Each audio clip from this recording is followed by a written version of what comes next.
నమస్తే, welcome to TV 786. మైనార్టీల సంక్షేమమే మా లక్ష్యం. హైదరాబాద్ ఎమ్మెల్యే అక్బరుద్దీన్ ఓవైసీపై సరూర్ నగర్ పోలీస్ స్టేషన్లో సరూర్ నగర్ కార్పొరేటర్ ఆకుల శ్రీవాణి కేసు పెట్టారు.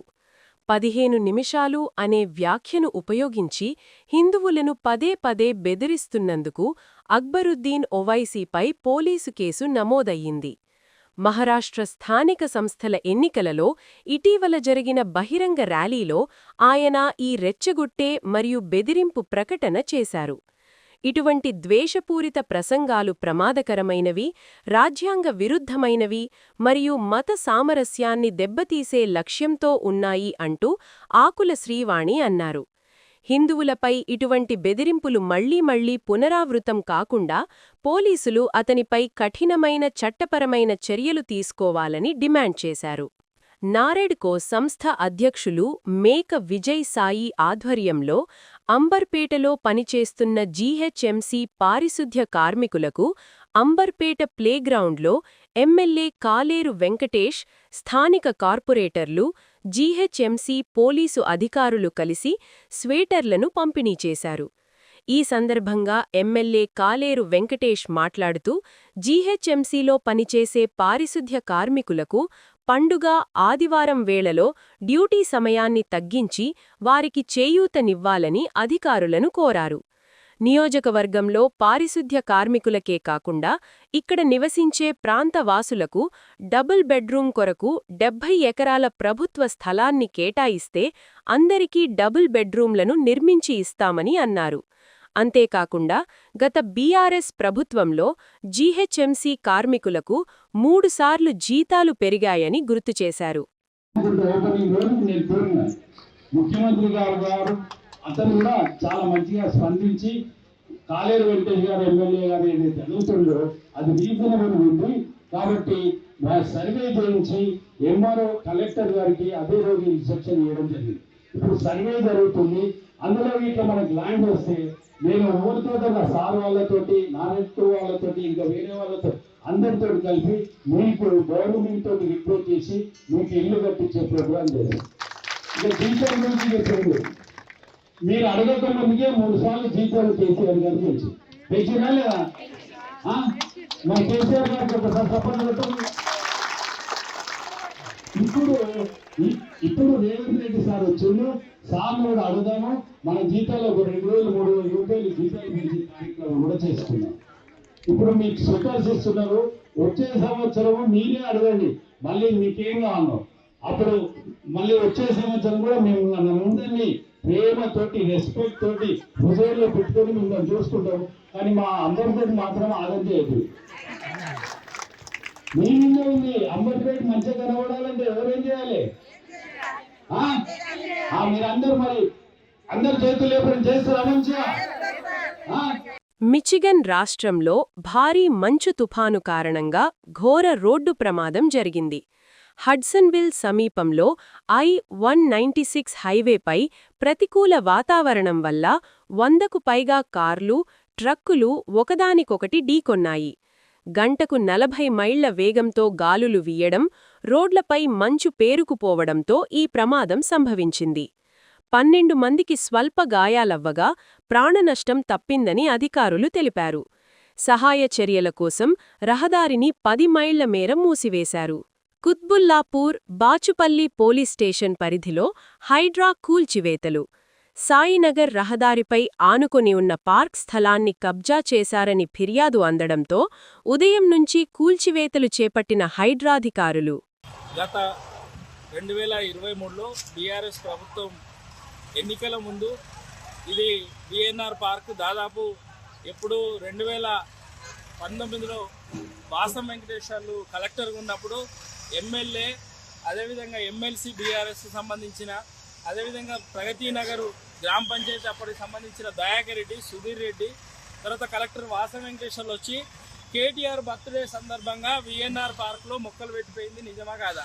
మరి వారి ప్రభుత్వంలోనే మొక్కలు నాటి వాళ్ళ గౌరవ మినిస్టర్ పేరు మీద మొక్కలు నాటిన పార్క్ని 2023లో ఏదైతే గతంలో బీఆర్ఎస్ ఇక్కడ మేయర్ ఉండే, ఎమ్మెల్యే, ఎమ్మెల్సీ అందరూ కూడా ఉంటే ఇది పార్కు ప్రైవేట్ స్థలమని యుఎల్సి 16,000 గజాలు ఉండాలి, అక్కడ 2,000 గజాలు పోను, మిగతా 14,000 గజాలు స్థలంలో పార్క్ డెవలప్ చేస్తే కొంత విఎన్ఆర్ కాలేజీ వాళ్ళు ఆక్రమించుకుంటే అప్పటి ప్రభుత్వంలో పెద్దల సహకారంతో విఎన్ఆర్ పార్కుని 2023 సెప్టెంబర్లో మొత్తం రాత్రే కూల్చివేసి మొక్కలు కూడా ఎండిపోయిన పరిస్థితి. దాదాపు 32,000 మొక్కలు ఉంటే మొక్కలు తర్వాత మెటీరియల్ సంబంధించిన కార్పొరేషన్ సంబంధించిన మొత్తం కూడా స్వాధీనం చేసుకొని స్పీడ్ విద్యుత్ కంపెనీ మాది స్థలమని ఓ రిపోర్టు తెచ్చుకొని డీనోటిఫికేషన్ చేయకుండా అక్రమంగా కబ్జా చేసుకున్నది.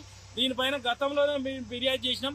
2 సంవత్సరాల తర్వాత రెవెన్యూ అధికారులు, మున్సిపల్ అధికారులు, కలెక్టరు వీళ్ళందరూ కూడా సహకరించడంతో గత 2000 ఏదైతే యుఎల్సి సంబంధించిన 76 డాక్యుమెంట్ సంపాదించి మేము హైడ్రా అధికారులు ఫిర్యాదు చేసినాం. హైడ్రా అధికారులు, రెవెన్యూ, మున్సిపల్ అధికారుల సహకారంతో ఈరోజు పార్క్ ఏదైతే విఎన్ఆర్ పార్క్ ఉందో దాన్ని మొత్తం కూడా ఆక్రమించుకొని స్పీడ్ విద్యుత్ వాళ్ళు ఫెన్సింగ్ వేసుకున్నారో దాన్ని తొలగించి పార్క్ స్థలానికి మళ్ళీ ఫెన్సింగ్ చేస్తున్నారు. మేము ఒకటే చెప్తున్నాం, గత ప్రభుత్వంలో జరిగిన తప్పుకి టీఆర్ఎస్ ప్రభుత్వం నాయకులు సమాధానం చెప్పాలి.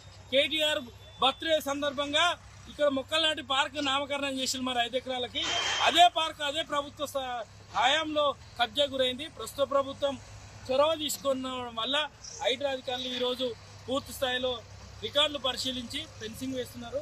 ధన్యవాదాలు చెప్తున్నాం. ఏదైతే రెవెన్యూ అధికారులు, హైడ్రా అధికారులు ఇక్కడ పూర్తి స్థాయిలో పార్కులు, ప్రభుత్వ స్థలాలు చెరువు కాపాడడానికి ప్రయత్నిస్తుంటే స్థానికంగా ఉన్న ఏదో డిప్యూటీ కమిషనరు మొత్తం పార్కులలో షాపులు పెట్టుకున్నా, కబ్జాలు చేసుకున్నా, నిర్మాణాలు చేసుకుంటున్నా కూడా మరి ఆయన హైడ్రా అధికారులు కనీసం పార్క్ ఏదో Brindavan colony park, KGM colony పార్కును హైడ్రా అధికారులు ఫెన్సింగ్ చేసిపోతే మరి కమిషనర్కు బాధ్యత లేదని అడుగుతున్నాం. హైడ్రా అధికారులు ఫెన్సింగ్ చేసిపోతారు, మరి అభివృద్ధి చేయాల్సింది ప్రస్తుత డిప్యూటీ కమిషనర్ కదా. ఇంకా అక్రమార్కులకు వంతు వాడడం మార్కో డిప్యూటీ కమిషనర్ హెచ్చరిస్తున్నాం. ఇప్పటికైనా ప్రభుత్వానికి, హైడ్రాకు, రెవెన్యూకు, మున్సిపల్ అధికారులకు విఎన్ఆర్ పార్క్ కాపాడినందుకు ధన్యవాదాలు చెప్తున్నాం. ఐడిపిఎల్ భూములపై టీజీఐఐసి ఫిర్యాదు. కూకట్పల్లి ఐడిపిఎల్ భూములపై తెలంగాణ పారిశ్రామిక అభివృద్ధి కార్పొరేషన్ టీజీఐఐసి బాలనగర్ పోలీసులకు ఫిర్యాదు చేసింది.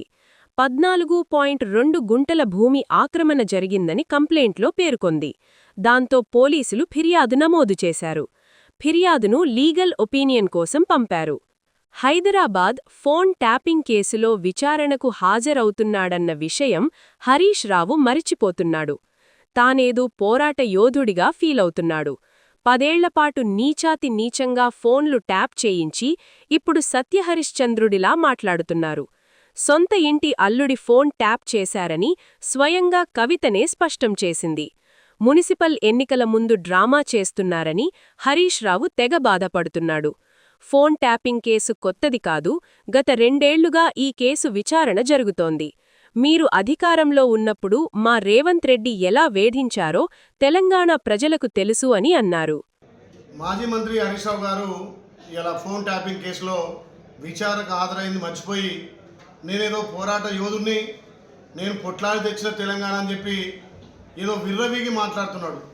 మరి గత 10 ఏళ్లుగా ఎంతోమంది మీద అక్రమ కేసులు పెట్టి ఇలా అధికారాన్ని దుర్వినియోగం చేసిన మీరు ఇలా సిట్లో ఫోన్ ట్యాపింగ్లో విచారణకు హాజరవుతుంటే ఏదో నేను ఘనకార్యం చేసిన అని చెప్పి ఇలా మాట్లాడుతున్నావు. మరి మీ ఎమ్మెల్సీ కవిత గారే ఎంతోమంది ముఖ్యులై ఫోన్ ట్యాపింగ్లు అయినాయి, మరి ఇంటర్వ్యూడే ఫోన్ ట్యాపింగ్ చేసిందని చెప్పి మీ ఎమ్మెల్సీ కవిత మాట్లాడితే దానికి సమాధానం చెప్పలేని దద్దమ్మ హరీష్ రావు ఇవాళ మా గౌరవ ముఖ్యమంత్రి మీద అవాక్కులు చవాక్కులు పేలుతున్నాడు. మీ 10 ఏళ్ల పాలనలో మీ స్కాములు, మీ కాళేశ్వరం దోపిడీ, మీ మిషన్ భగీరథ దోపిడీ ఎక్కడ చూసినా 10 సంవత్సరాలు తెలంగాణను దోపిడీ చేసి ఉద్యమకారుల మీద, ఇలా పోరాటం చేసిన వాళ్ళ మీద, ప్రశ్నించే వాళ్ళ మీద, అప్పుడున్నటువంటి పిసిసి హోదాలో మా గౌరవ ముఖ్యమంత్రి రేవంత్ రెడ్డి గారి మీద ఎన్నో కేసులు పెట్టి ఇలా అనగదొక్కాలని చూసిరు. కానీ తెలంగాణ ప్రజలు మిమ్మలను, మీరు చేసిన అప్పులు, మీరు చేసిన తప్పులు గమనించే మిమ్మల్ని ఫామ్ హౌస్కు పంపి ఇలా మా గౌరవ ముఖ్యమంత్రి ప్రజాపాలన ద్వారా ప్రజలకు ఫలాలు అందిస్తుంటే ఓర్వలేక ఇలా మీరు సర్పంచ్ ఎలక్షన్లో ఓడిపోయినారు, ఇలా 2 జూబ్లీహిల్స్ కంటోన్మెంట్లో ఓడిపోయినారు, పార్లమెంట్లో 0 వచ్చింది. మీకు తెలంగాణ ప్రజలు బుద్ధి చెప్పినా ఇంకా అవాక్కులు చెవాక్కులు పేరుతున్న హరీష్ రావు తస్మాత్ జాగ్రత్త. మా గౌరవ ముఖ్యమంత్రి రేవంత్ రెడ్డి గారి గురించి మాట్లాడేటప్పుడు నోరు అదుపులో పెట్టుకొని మాట్లాడు. సిగ్గు శరం ఉంటే మీరు తిన్నది మా ముఖ్యమంత్రి కక్కిస్తాడు. మా గౌరవ ముఖ్యమంత్రి ఏదైతే కక్ష రాజకీయాలు చేయాలంటే ఇవాళ నువ్వు, మీ బామ్మది, మీ మామ, మీ మరదలు కవిత, మీ సంతోష్ రావు ఇప్పటికే జైలు ఉండేవాళ్ళు. కానీ ప్రజాప్రభుత్వం ప్రజాస్వామ్యబద్ధంగా ఇలా చట్టం తన పని తాను చేసుకుపోతుంటే నువ్వు చేసినటువంటి ఫోన్ ట్యాపింగ్లు, ఇలా భార్యాభర్తలు మాట్లాడితే దాని ఫోన్ ట్యాపింగ్, రాజకీయ నాయకుల ఫోన్ ట్యాపింగ్, అధికారుల ఫోన్ ట్యాపింగ్, సిగ్గు తప్పి ఫోన్ ట్యాపింగ్ కేసులో ఇరికి ఇవాళ విచారణకు పోతుంటే నేనేదో పోరాట యోధుని, నేనేదో ఉద్యమకారుని, ఆ రోజు ఉద్యమాన్ని రగిల్చి ఇవాళ అగ్గిపెట్టి పెట్రోల్ తెచ్చి అగ్గిపెట్టె దొరకని అగ్గిపెట్టె హరీష్ రావు ఇవాళ మా ప్రభుత్వం గురించి మా ముఖ్యమంత్రి మాట్లాడితే తస్మాత్ జాగ్రత్త, తప్పకుండా మీ బండారం బయటపడుతుంది. మున్సిపల్ ఎలక్షన్లో తప్పకుండా మీ పార్టీకి గుణపాఠం తెలంగాణ ప్రజలు చెప్తారని హెచ్చరిస్తూ మళ్ళొక్కసారి మా ప్రభుత్వం గురించి కానీ మా గౌరవ ముఖ్యమంత్రి మాట్లాడితే నాలుక కోసం తస్మాత్ జాగ్రత్త. హరీష్ రావు నువ్వు ఒక దొంగవు, ఒక చీటరు.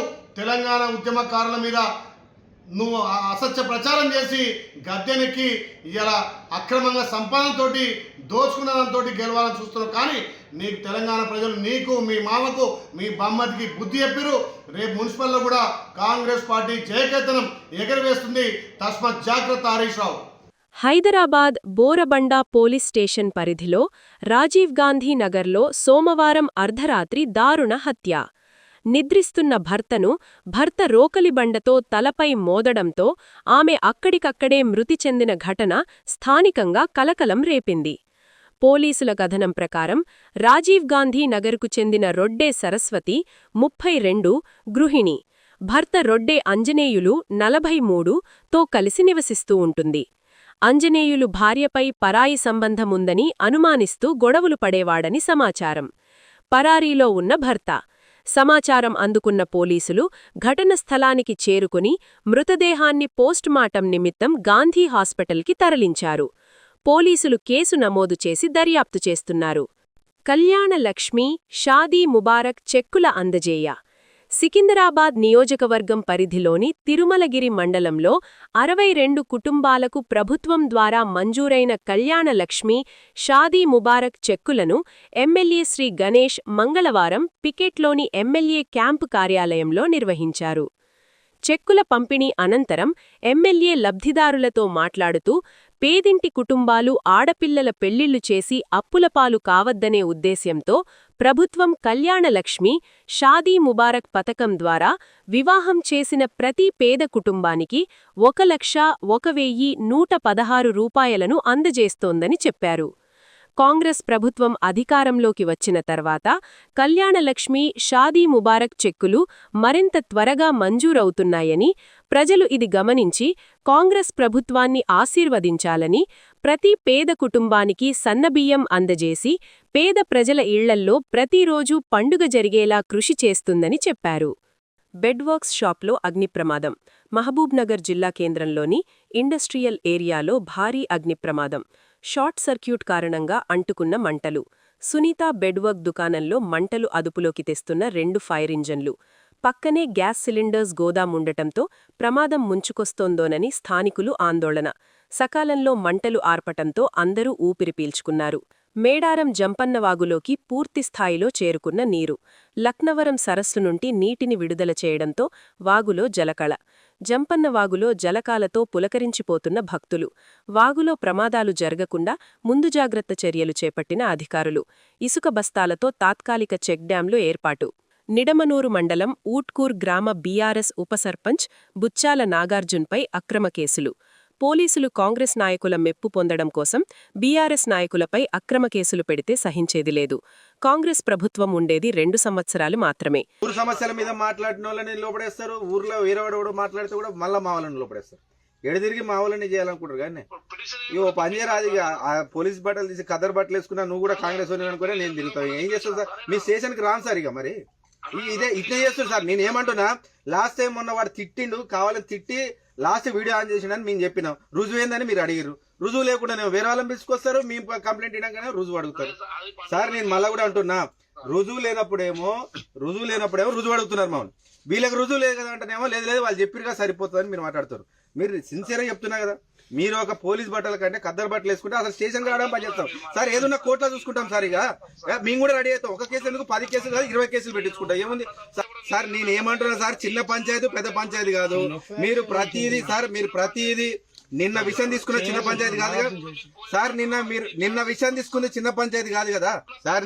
ఈ చిన్న పంచాయతీని కూడా నేను మళ్ళా కూడా ఏమంటున్నా అంటే, ఒకసారి నేను మళ్ళా కూడా చెప్పిన, మొన్న బంటువారి కూడా సంబంధించే రేపన్నాడు ఇక కంటిన్యూస్ ఎఫ్ఐఆర్ చేసుకుంటూ పోవాల్సిందే. అంతకుముందు సోమవారి కూడా సార్, సోమవారి కూడా నీకు వాడు నిండా చలి కాసుకునేటువంటి మీద మళ్ళీ ఇంకో కొత్త కేసు పెడితే మళ్ళీ ఇక వాడిని పిలిపి సతాయిస్తుంటివి, వీడిని పిలుస్తుంటివి సార్. నేను ఏమంటున్నా, మీరు కాంగ్రెస్ నాయకులు మెప్పు పొందడం కోసము అట్లా డ్యూటీలు చేయకండి సార్. నేను అట్నే కనపడుతుంది ఇక్కడ. అరే వాళ్ళు కేసు వాపస్ తీసుకుంటా అన్నప్పుడు పొలం మీరు ఎఫ్ఐఆర్ చేస్తారు అక్కడ సార్. భయపెట్టడానికి మాత్రమే మా హయాంలో కూడా మేము భయపెట్టేయడానికి మాత్రమే పిటిషన్ ఇప్పించేది తప్ప అదే పని మీద ఇట్లా కేసులు ఎప్పుడు పెట్టలేదు. మీరు కూడా దయచేసి మీరు ఒకవేళ డ్యూటీ చేయాలనుకుంటే మాత్రం ఇట్లా సతాయించడం బంద్ చేయండి. మేము కూడా కంప్లైంట్ ఇస్తున్నాం, దాని మీద కూడా స్పందించండి సార్. నేను ఏమంటానంటే, మేము కూడా మా కంప్లైంట్లు ఎందుకు పట్టించుకోవట్లేదు సార్? మరి అక్కడ సార్ మీరు అఫీషియల్ గా కంప్లైంట్లు ఇస్తున్నాం సార్. సార్ మేము అంతకుముందు అదే బంటు వారు కూడా ఆయన మీద కేసు పెడితే అలా రుజువు లేదంటారు. ఇక్కడికి వచ్చి రుజువు లేకుండా కేసు పెడతారు. మీరే అన్నారు కదా సార్, మన ఇద్దరే కదా మాట్లాడుకుంది. రుజువు లేకపోతే నేను బెటర్ మీరే అన్నారు. మరి ఇక్కడ రుజువు లేకపోతే మళ్ళీ ఎట్లా కూర్చోబెట్టారు, ఎట్లా పిలిచారు సార్? నేను ఏమంటున్నా, నీకు కావాల్సిన కేసులో రుజువులు లేకపోతేనేమో ఒక తీరు మాట్లాడతాము. రుజువులు సార్, నేను మళ్ళీ కూడా తప్పు కాదు సార్. మీకు కావాల్సినట్టుగా మాట్లాడుతున్నారు సార్, మీకు కావాల్సినట్టుగా మాట్లాడుతున్నారు. మీరు ఒకసారి మీరు ఇక్కడికి వచ్చినారా సార్? వారికి ఏ కంప్లైంట్ ఇచ్చినా గానీ మీరు సార్, ఇది ఊర్లో జరిగినటువంటి సంఘటన మీద జరిగినటువంటి కంప్లైంట్ మీరే ఊరికి వస్తే తెలుస్తుంది కదా. లేకపోతే కానిస్టేబుల్ లేదని ఎంక్వైరీకి పంపించాల్సి ఉంటారు. మీరు ఎంక్వైరీ పంపించారా కనీసం సార్? మీరు ఎంక్వైరీకి పంపించారా కనీసం అంటున్నా సార్. అక్కడ స్టేషన్ పిలిస్తే ఇక్కడ పంచాయతీ ఏం తెలుస్తుంది మీకు? ఏ పంచాయతీ స్టేషన్లో చేయాలి, ఏ పంచాయతీ బయట చేయాలో కూడా తెలియదు. అరే ఇంటి ముందర పెట్టిరు సార్, వాళ్ళ ఇల్లు కూడా ఇక్కడ కాదు, 2 గల్లీలు అవతల వాళ్ళకి భూమి పంచాయతీ, నీకు ఎట్ట తెలవాలి? ఇవి ఇప్పుడు అప్డేట్స్. మరిన్ని అప్డేట్స్ కోసం స్టే ట్యూన్డ్ విత్ TV 786.